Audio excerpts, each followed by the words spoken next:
नमस्कार। आप देख रहे हैं भव्याश्री न्यूज और मैं हूं आपके साथ आदित्य। इस वीडियो में आप जानने वाले हैं कि केबीसी सीजन 14 का जो रजिस्ट्रेशन है वो 9 अप्रैल से शुरू होकर 16 अप्रैल तक चलने वाला है। और अगर इसके आईवीआर कॉल की बात करें तो 12 अप्रैल से लेकर 20 अप्रैल तक केबीसी सीजन 14 का आईवीआर कॉल जो है प्रतिभागी के पास आने वाला है। इस वीडियो में आप खास करके जानने वाले हैं कि काफ़ी सारे ऐसे प्रतिभागी हैं जो ये सोचते हैं कि आईवीआर कॉल के दौरान जो प्रश्न पूछा जाता है उसमें कितना सही जवाब देने पे जो है सिलेक्शन हो जाता है।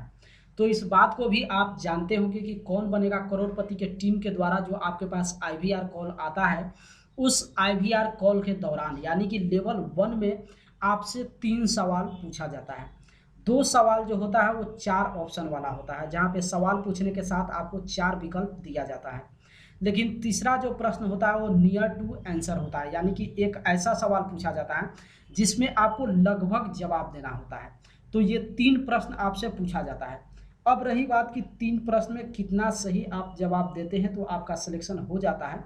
तो यहाँ पे आप यकीन मानिए, अगर 3 प्रश्न में से एक भी आप सही जवाब दे देते हैं तो आपका सिलेक्शन यहाँ पे 90% चांस है कि आपका सिलेक्शन यहाँ पे होने ही वाला है।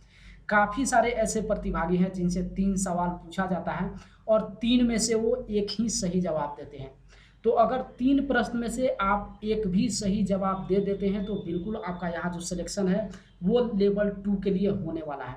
और इस बात को आप केबीसी के रूल और रेगुलेशन में स्पष्ट जाकर पढ़ सकते हैं, जहाँ पे साफ साफ लिखा हुआ है कि रजिस्ट्रेशन के दौरान लेवल 1 का जो कॉल आपके पास आता है और उसमें अगर आप सभी सवाल का जवाब सबमिट नहीं करते हैं, इसका मतलब केबीसी टीम ये नहीं मानती है कि आपके अंदर योग्यता नहीं है। दूसरी चीज़, ये प्रूफ के तौर पे हम आपको बता रहे हैं कि काफ़ी सारे ऐसे प्रतिभागी हैं जो 3 में से सिर्फ और सिर्फ एक ही सही जवाब सबमिट किए हुए हैं, फिर भी उनका सिलेक्शन हो गया है। तो 3 में से कम आपको एक सही जवाब ज़रूर जो है सबमिट करना होगा। बाकी आप एक के ऊपर 2 सही देते हैं या फिर 3 सही देते हैं तो ये और भी अच्छा है। लेकिन काफ़ी सारे ऐसे प्रतिभागी होंगे जो हो सकता है तीनों में से तीनों का जवाब जो है गलत वहाँ पे सबमिट कर दें। तो फिर आपके लिए मुश्किल है, आप बिल्कुल वहाँ पे आगे नहीं बढ़ने वाले हैं। लेवल 1 यानी कि आईवीआर कॉल जब आपके पास आता है और 3 प्रश्न आपसे पूछा जाता है तो उसमें बिल्कुल ये ज़रूरी हो जाता है, नीडी होता है कि आप 3 में से कम एक भी प्रश्न का सही जवाब आप ज़रूर सबमिट करें। वैसे प्रतिभागी जो तीनों में से एक भी सही जवाब सबमिट नहीं किए हैं तो फिर उनका सिलेक्शन जो है लेवल 2 के लिए नहीं होने वाला है। तो अब आप यहाँ पे समझ गए होंगे कि आखिर 3 प्रश्न में से कितना सही जवाब देना होगा ताकि लेवल 2 के लिए आपके पास कॉल आ जाए।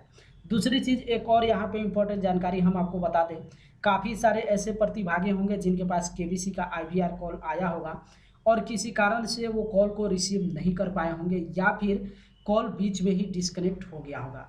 तो क्या दोबारा उनके पास आईवीआर का कॉल आने वाला है या फिर नहीं आने वाला है? तो हम आपको बता दें कि अगर एक बार केबीसी की तरफ से आपके पास आईवीआर कॉल आया है और किसी कारण से आप उस कॉल को रिसीव नहीं कर सके हैं तो आप इंतज़ार कीजिए, दोबारा आपके पास ज़रूर कॉल आएगा। क्योंकि कौन बनेगा करोड़पति के टीम की तरफ से किसी भी चुने गए नंबर पे 3 बार कॉल किया जाता है। एक बार अगर किसी कारण से आपसे बात नहीं होती है तो आधा घंटा के बाद जो है दोबारा किया जाता है, फिर उसके आधा घंटा के बाद जो है दोबारा किया जाता है। तो 3 कॉल ज़रूर आएगा। मोबाइल को अपने पास रखिए। तो ये तो रही, अगर आप रिसीव नहीं कर पाए हैं तो आप इंतज़ार कर सकते हैं। लेकिन अगर किसी कारण से कॉल बीच में ही अधूरा रह गया है, अगर आप कॉल को रिसीव किए हैं नेटवर्क एरर के वजह से या फिर बटन गलत प्रेस हुआ है उसके वजह से या फिर मोबाइल के किसी भी टेक्निकली फॉल्ट के कारण अगर कॉल बीच में ही डिस्कनेक्ट हो गया है तो फिर दोबारा आपके पास कॉल नहीं आने वाला है। क्योंकि एक बार जब आप आईवीआर कॉल को रिसीव कर लेते हैं और वो कॉल किसी कारण से डिस्कनेक्ट होता है तो फिर दोबारा उस प्रतिभागी के पास जो है आईवीआर कॉल नहीं जाता है।